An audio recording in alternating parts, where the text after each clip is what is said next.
Ladies and gentlemen, the President of the United States, accompanied by the Vice President of the United States, Uvalde pediatrician Dr. Roy Guerrero, and the son of Mrs. Ruth Whitfield, Garnell Whitfield, Jr.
Good morning.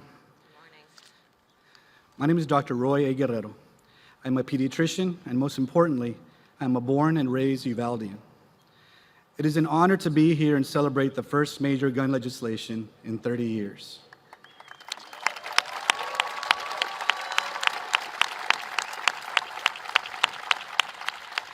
It's been 40 days since the massacre, and now the makeshift memorial in downtown Uvalde, consisting of wooden crosses, children's pictures, candles, and colorful ribbons, has been taken down. The dried white roses and the sun-bleached teddy bears have been taken away and stored.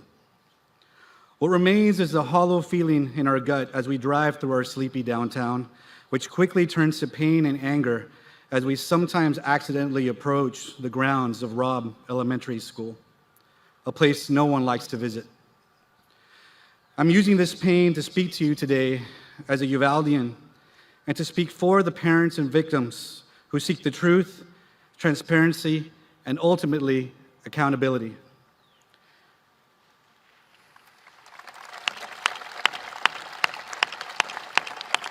These parents seek a safe and secure environment for their children. It's been tough being a pediatrician in a community where children do not want to return to school and parents don't want to send them there with the fear of a future attack.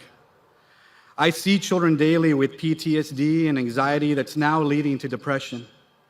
I spend half my days convincing kids that no one is coming for them and that they are safe knowing, and that they're safe. But how do I say that knowing that the very weapons used in the attack are still freely available? Let this only be the start of the movement towards the banning of assault weapons.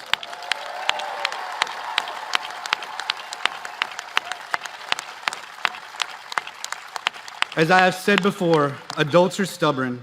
We're resistant to change, even when the change will make things better for ourselves, but especially when we think we're immune to the fallout. As we have seen, no community is immune to the fallout. Rather, the fallout is landing in our backyard on a weekly basis. I commend the bipartisan legislators who worked tirelessly to pass this bill. I thank President Biden and Vice President Harris for always standing with the community of Uvalde and allowing our voices to be heard. I invite everyone to move forward from this start of the change that will allow all of our children to make it to the end of our fight, which is a world where safety in schools is never doubted and weapons of war are not allowed in our communities.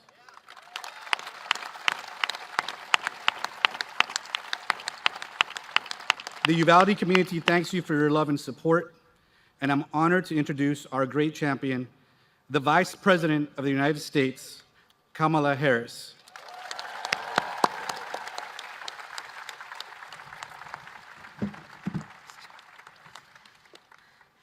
Good morning. Thank you, Dr. Guerrero, for the introduction and for your courage and your compassion. You have been such a source of strength to the families of Uvalde, and I know that is not without personal sacrifice. Thank you for your leadership.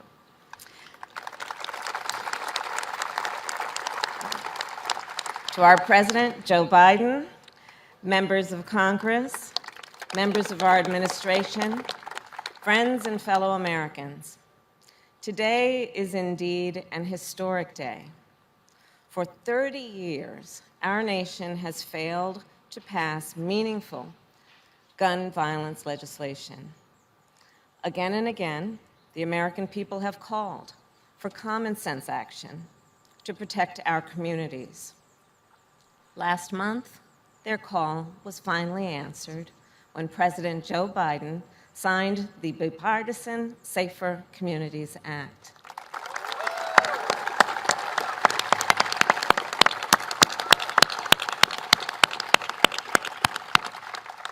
Because of our president's leadership, and because of so many of you, we have passed a law that will make communities around our nation safer. For my whole career, addressing gun violence has been one of my top priorities, first as a courtroom prosecutor, then as district attorney of San Francisco, where we created a gun specialist unit to go after violent offenders. Then, of course, as Attorney General, where our office worked closely with the California Bureau of Firearms to investigate and seize firearms from those who unlawfully possess them. As a United States Senator, together with my former colleagues in the Senate, we supported various pieces of legislation to address this crisis. So I knew, and I know now, as so many of you do, that we are overdue in getting this work done. And I know it will save lives. Together we gather with many of the leaders who made this law a reality. To the friends and family members of the victims of gun violence, in the face of so much pain, you have shown incredible strength, and it is a profound honor to stand with you today. To the members of Congress who are here with us, in the face of so much pessimism, you passed a bipartisan law. You worked across the aisle, and the product of that work will make our communities safer. And that deserves applause.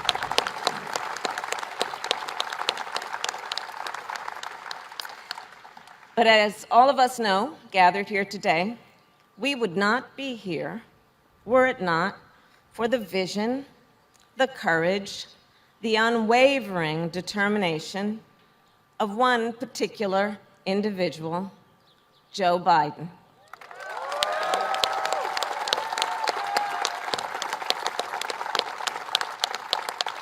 Our president, Joe Biden, has fought for decades to end the terror of gun violence.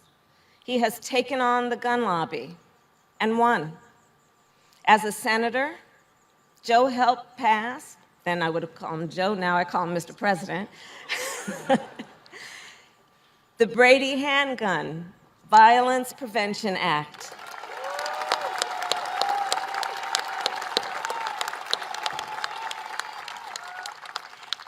Which, as we know, is a background check system that has prevented more than 3 million firearms from falling into dangerous hands. And he passed a 10-year ban on assault weapons and high-capacity magazines.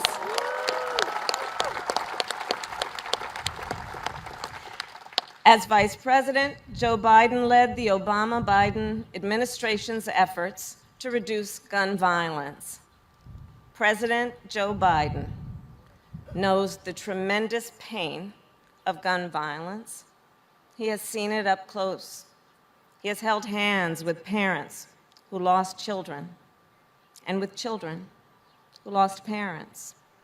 President Biden knows the urgency of this fight, and he will continue to do all in his power to protect the people of our nation.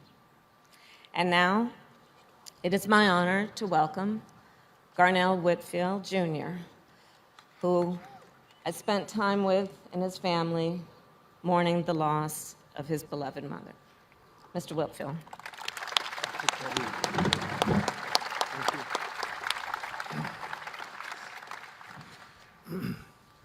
Good morning. Good morning.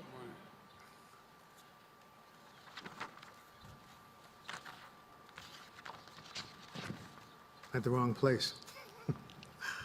Madam Vice President, thank you for your kind introduction, but more importantly, on behalf of my sibling Robin, Angela, Raymond, our father Garnell Sr., and our entire family, many of them whom are here today, but on behalf especially my mom, we are eternally grateful and comforted by you and the second gentleman's sincere expression of compassion and love shown by your attendance at our mother's memorial service.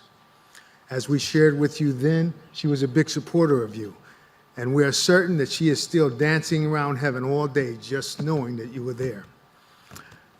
My name is Garnell Whitfield, Jr., and I'd like to begin my remarks by saying the names of the victims of the Buffalo Massacre: Roberta Drury, Celestine Cheney, Andre McNeil, Hayward Patterson, Catherine Massey, Margus D. Morrison, Aaron Salter, Geraldine Talley, Pearl Young, and Mrs. Ruth E. Whitfield, our 86-year-old mother, all of whom went to the only supermarket in their community on May 14th to pick up groceries, believing that they were safe. But they were not. The devastating reality is that an individual armed with a weapon of war walked in with cameras rolling and massacred them in the name of a hateful ideology.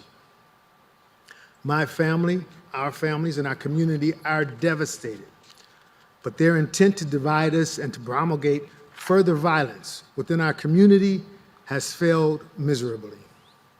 For we have instead chosen to love over hate, to speak out rather than stay silent, and to stand with those courageous enough to lead us to the signing of the most impactful gun legislation in over 30 years. We're truly grateful for this day, but we know that this is only the first step. This new law will undoubtedly help and in some cases prevent future tragedies, but there is much more to do. We must address white supremacy and direct domestic terrorism.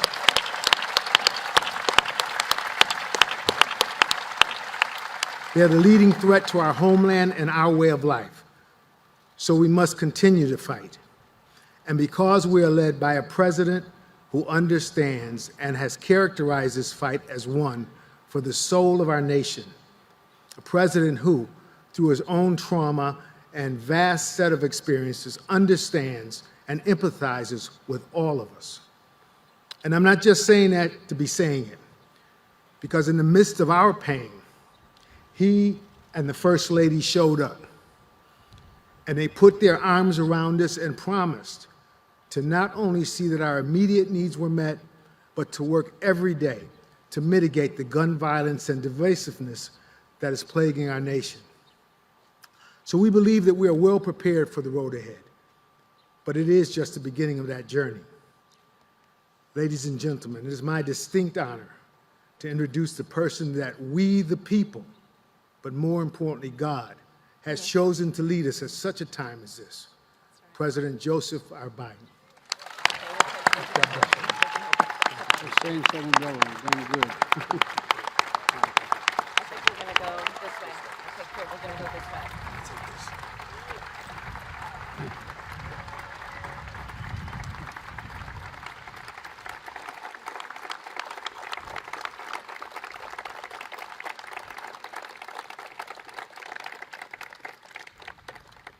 Good morning, everyone. Doc, thank you. Your heroism in treating wounded children at Uvalde many of whom you've known their whole lives, and treated them with normal child problems as a pediatrician. It's something we'll never forget. And Garnell, it's good to see you again. I know how tough it is. A lot of people in here have been victims of gun violence, lost sons, daughters, husbands, wives. They understand your pain. And every time you stand up to talk about even for a good cause, it brings it all back like it happened yesterday. But thank you for the courage to do it. Jill and I will never forget the time we spent with you and your families. I want to thank the Vice President and Harris and the second gentleman, members of the cabinet, 8 of whom are here today, as well as mayors and elected officials from across the country. I want to particularly thank the governor of Illinois and the mayor of Highland Park for being here. We've had, no, I mean it sincerely, we had a number of conversations immediately after the attack in Highland Park, and I've been impressed with the way they've handled things. It's been extraordinary. And as the 3 of us have discussed, we have more to do. I also want to thank the bipartisan group of senators who worked so hard to get this done, especially Senators Murphy, Sinema, Cornyn, and Tillis. I hope it doesn't get you in trouble mentioning your name. Thank you for courage. As well as all the members of Congress who have worked on these issues for a long time, 80 of whom are with us today. And I'm sorry Senators Schumer and Blumenthal can't be here today, but they're working from home, overcoming mild cases of COVID. I know how hard it is to get things done because I know how hard it was to write the first gun legislation, at least the first one in my career, that was passed nearly 30 years ago. That's how long ago it was. And as I look out in this crowd, I see so many advocates and families, many of whom have become friends, whose lives have been shattered by gun violence and who have made it their purpose to save other lives. I've spent so much time with so many of you over the years that we've actually become personal friends. And I can't thank you enough for your willingness to continue to fight for other families. Nothing can bring back your loved ones, but you did it to make sure that other families don't have to experience the same loss and pain that you've experienced. And you've felt and you feel the price of inaction, that this has taken too long with too much of a trail of bloodshed and carnage. And I know public policy can seem remote, technical, and distant from our everyday lives, but because of your work, your advocacy, your courage, lives will be saved today and tomorrow because of this.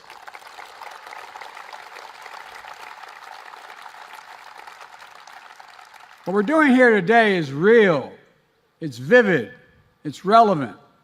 The action we take today is a step designed to make our nation the kind of nation we should be. It's about the most fundamental of things, the lives of our children, of our loved ones. We face literally a moral choice in this country, moral choice with profound real-world implications. Will we take wise steps to fulfill the responsibility to protect the innocent and while keeping faith with the constitutional rights? Will we match thoughts and prayers with action? I say yes, and that's what we're doing here today.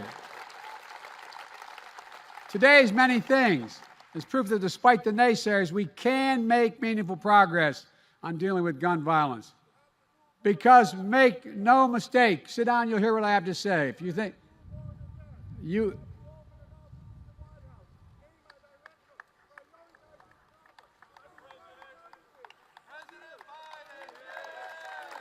we have one. Let me finish my comments. Let him talk. Let him talk. No one, okay? Because make no mistake about it, this legislation is real progress, but more has to be done. The provision of this new legislation is going to save lives, and it's proof that today's politics, we can come together on a bipartisan basis to get important things done, even on an issue as tough as guns. And one more thing, it's a call to action to all of us to do more. To take away from the legislature that's not what we can do. It's the takeaway from this is that now we're opening to get much more done. Senator Murphy has said, when you look at the biggest social issues America has faced throughout our history, quote, success begets success. And that's when you, quote, finally move that mountain. You can ignite a movement when you do that for more progress to follow. We finally moved that mountain, a mountain of opposition, obstruction, and indifference that stood in the way and stopped every effort at gun safety for 30 years in this nation. Now's the time to galvanize this movement, because that's our duty to the people of this nation. That's what we owe those families in Buffalo, where a grocery store became a killing field. It's what we owe those families in Uvalde, where an elementary school became a killing field. That's what those families in Highland Park, where on July 4th a parade became a killing field.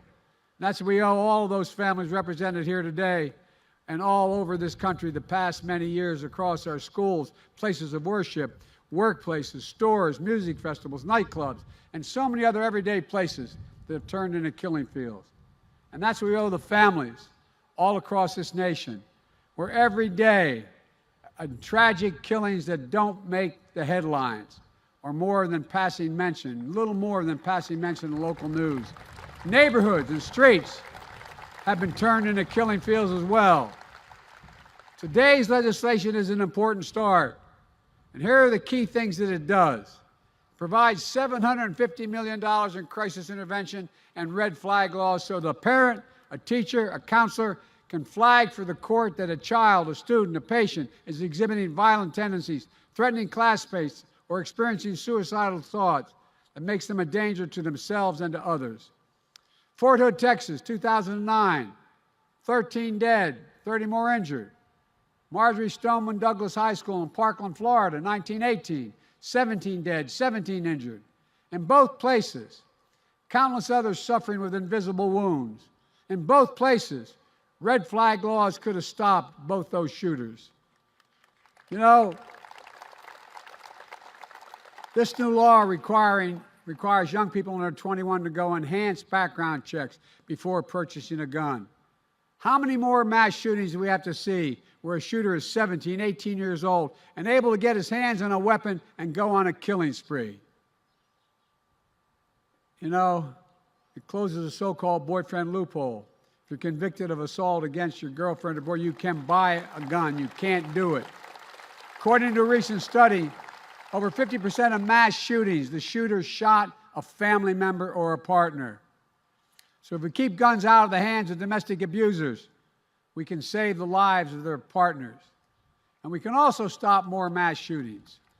One, this law includes the first ever federal law that makes gun trafficking and straw purchase explicit federal crimes.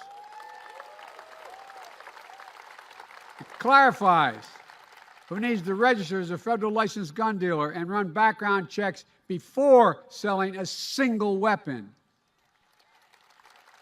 It invests in anti-violence programs and work directly with the communities most at risk for gun crimes.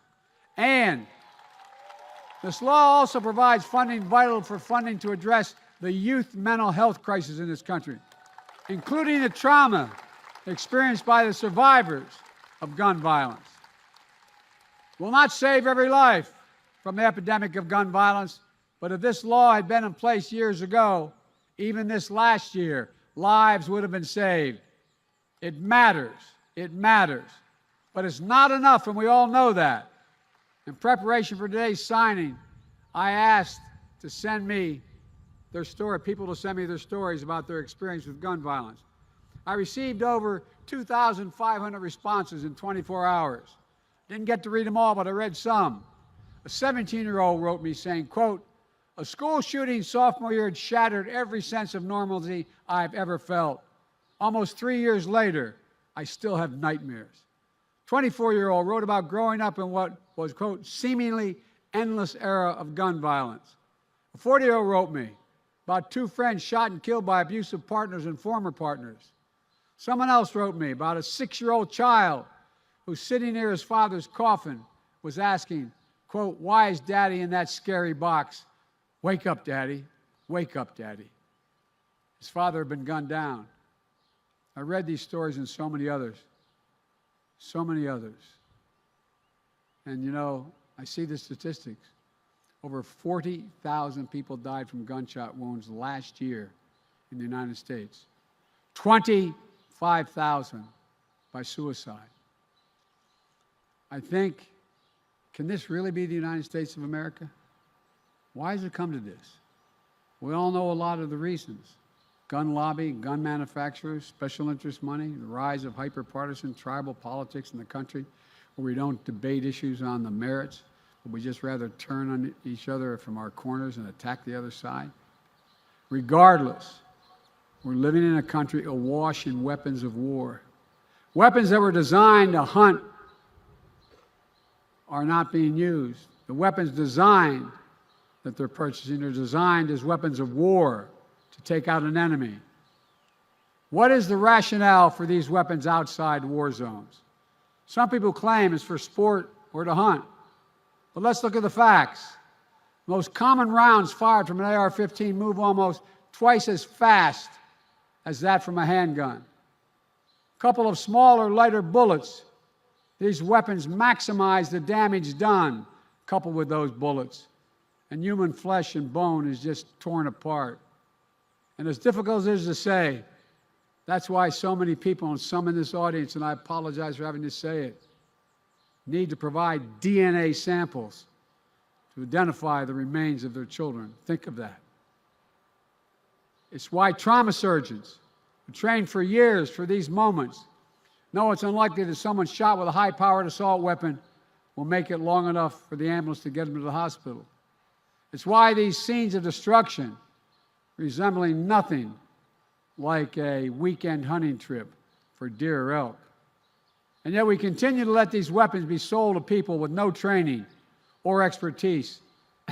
Case in point, America has the finest fighting force in the world. We provide our service members with the most lethal weapons on earth to protect America. We also require them to receive significant training before they're allowed to use these weapons. We require extensive background checks on them and mental health assessments on them. We require that they learn how to lock up and store these weapons responsibly. We require our military to do all that. These are common sense requirements. But we don't require the same common sense measures for a stranger walking into a gun store to purchase an AR-15 or some weapon like that. It makes no sense. Assault weapons need to be banned. They were banned. I led the fight in 1994. Then under pressure from the NRA and the gun manufacturers and others, that ban was lifted in 2004. In that 10 years it was law, mass shootings went down. When the law expired in 2004 and those weapons were allowed to be sold again, mass shootings tripled. They're the facts. I'm determined to ban these weapons again and high-capacity magazines that hold 30 rounds and to let mass shooters fire hundreds of bullets in a matter of minutes. I'm not going to stop until we do it. Here's another thing we should do. We should have safe storage laws requiring personal liability for not locking up your gun. The shooter in Sandy Hook came from a home full of guns and assault weapons that were too easy to access. Weapons he used to kill his mother and then murder 26 people, including 20 innocent first graders. If you own a weapon, you have a responsibility to secure it and keep it under lock and key.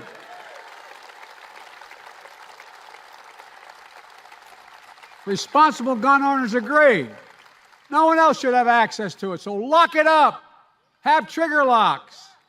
And if you don't, and something bad happens, you should be held responsible.